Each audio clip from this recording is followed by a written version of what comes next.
Hey guys, ребята, всем привет! Сегодня чистим хамсичку азовскую. Вот она. Лучок.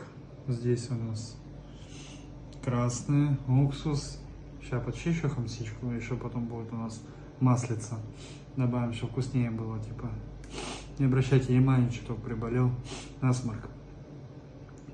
Хамсичку ждал с октября месяца. С Новороссийска. Хотел привезти как-то, но сказали, что там замороженное было. В октябре не было, еще погода была теплая-теплая. И вот сейчас только декабрь, вот только появилась первая хамса у нас в Краснодарском краю. Вот, поэтому чистим руки